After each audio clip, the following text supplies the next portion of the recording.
Mga boss, grabe ito. Meron tayong bagong dating na generator. Mainit-init pa mga bossing. Mas mainit pa sa pandesal sa umaga. Ayan po ha.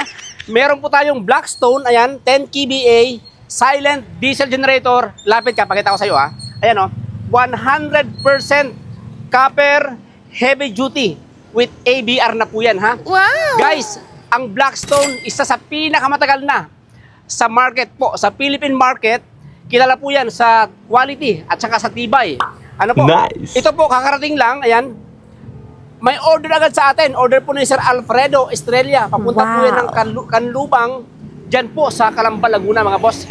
I-testing po natin bago natin sa ating client. Samahan nyo kami. Let's go. Balili po kayo. Pakita ko po sa inyo. Ayan ha. Alright. Ayan po ang makina po natin. Napakalaki po ng fan po niyan. Ano po? Ayan. Ito po yung kanyang alternator.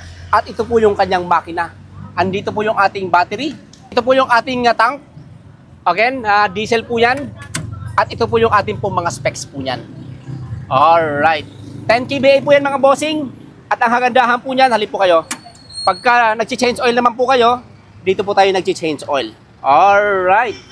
Kompleto rin po tayo ng mga accessories, mga bossing ha. Ayan. Kompleto po tayo. Ayan o. Pakita ko po sa inyo. Halip Meron tayong industrial socket. Alright. May mga tools po tayo dyan, mga susi natin.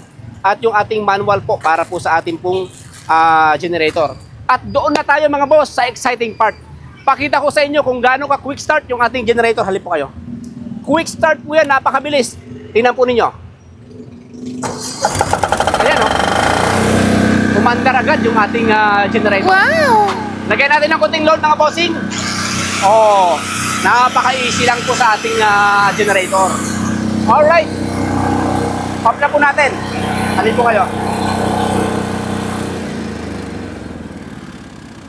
Sa lahat ng interesado mga bossing, andyan po sa screen natin ang price ng ating generator. Nag-ship po tayo nationwide. Again, located kami San Pedro, Laguna. Ilagay lang po sa Waze, MJDT Power Tools Trading. Open tayo Monday to Saturday, 8 AM hanggang 5 PM.